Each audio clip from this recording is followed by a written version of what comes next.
Hi guys! Dito ako mag-film ngayon sa side na to kasi natatamad ako mag-setup ng camera doon.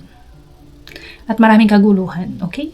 Pero huwag kayong mag-alala, pinaghandaan ko kayo kasi tinan nyo, kung hindi nyo na itatanong, bigay ito ni Senyora. Kanina lang binigay niya. Ang bigat ng bit-bit kong bag kasi binigyan niya ako ng isang bag na mga damit at pinagpilian ko. Puro mga ganito. So, why not i-flex ko sa inyo itong ano? Pero bakit gano'n? Hindi siya na ano? Kailangan siyang planchahin kasi tumitikwas siya. Ayaw niya Pag naman ginanyan ko close ko na lang siya. Ha? Okay, oh. Yan pa rin yung inner ko kahapon. Walang palit-palit to. Teka lang. Oh, yan. Parang may microphone. Bago ang lahat, papasok mo na yung intro para talagang kunwari vlogger talaga tayo.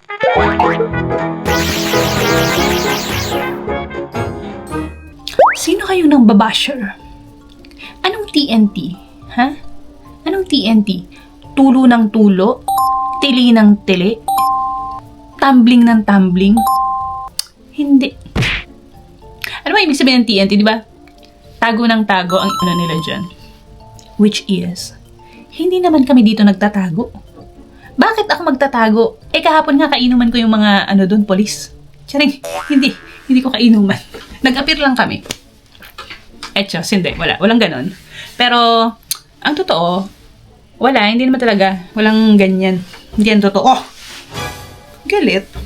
Hindi TNT kasi hindi nga tago ng tago dito. Hindi mo kailangan magtago dito. Malaya ka dito. Kahit undocumented ka, malaya kang makakilos dito. Malaya kang magliwaliw dyan. Kahit na undocumented ka dito, undocumented, hindi TNT, okay? Kahit undocumented ka dito, ay marami kang privileges, okay? Spell. Huwag nyo na rin ipa-spell at hindi ko alam. Marami ka rin privileges ang ano dito, undocumented. Like, nabanggit ko na rin sa mga nakaraang vlog ko na meron kang free check-ups. Free sa healthcare. Free healthcare. Ganyan. Magpa-register lang kayo doon sa malapit na ambulatoryo or malapit na health center sa lugar nyo. And yeah, yun. Kahit undocumented ka, magpapa-appointment ka lang and wala ditong priority. Halimbawa, porque undocumented ka, ipa-prioritize yung residente or yung mga citizen dito. No. Hindi. So, yeah, walang ganon. Pantay, okay? And then, ano pa ba ang pribilehiyo? Nalaman ko na. Naalala ko ngayon, ang Tagalog, pribilehiyo. Okay, ano pa ba ang mga pribilehiyo ng mga undocumented dito?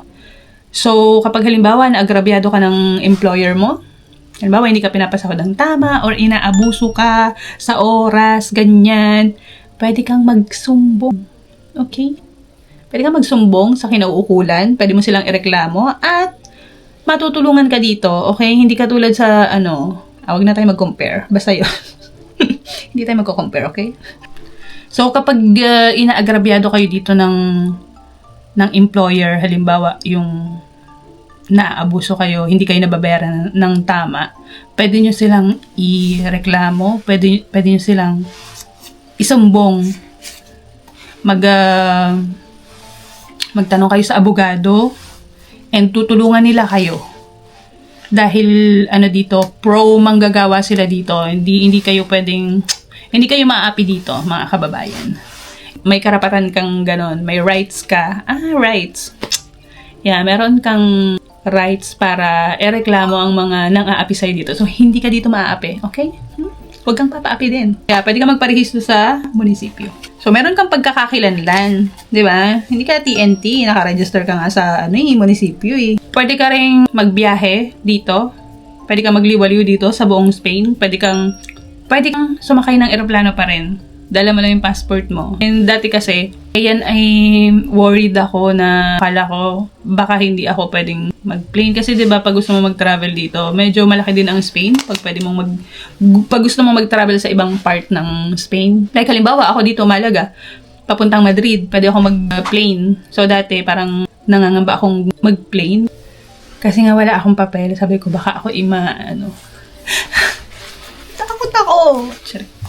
So, yun, pwede ka pa rin mag-plane. Basta around Spain lang, huwag kang lalabas ng bansa. Ha? Dito ka lang muna sa Spain hanggat wala ka pang papel. Okay? Bakit ka lalabas? Wala ka ng visa. Paano ka makakabalik? Hindi ka lalabas. Dito lang. Pwede mo ma-enjoy ang pag-ano rin dito. Ang lawak ng Spain. Hindi ka maboboard na, pag-addict ka sa pag-travel. Hindi ka maboboard.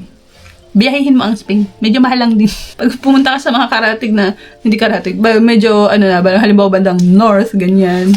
Medyo malayo-layo dito. After 2 years, pwede ka na mag-apply. Through Arrigo Socio-Laboral. Pag naka 2 years ka na dito, pwede ka na mag-apply na. Yun. So, walang TNT dito, no? Ganun. Hindi mo kailangang umiwas-iwas kahit kakarating mo lang dito. Hindi mo kailangang umiwas sa police pag may nakasalubong ka. Walang ganun. Hindi ka naman huhulihin. Or kahit, basta dali mo lang yung passport mo. In case, may checking, ganyan. Titingnan lang naman nila yon and walang deportation dito. Kahit na, huwag ka lang gagawa ng illegal. Sinasabi ko sa'yo, magpakabait ka muna. Magpakabait ka. Okay? Yun lang naman. Kung may katanungan kayo, kung meron kayong mga gusto pang malaman about dito, sa paglipat dito, sa mga nagpaplano pa lang na lumipat ng Spain, ay mag-comment lang kayo dyan and gawin ko ng video yung mga katanungan nyo para masaya. Kaya masabi. Yun lang. That's it. Pinaghandaan ko pa rin naman kayo. Naka-ano nga ako eh. Wait, ano. Ano pa ba?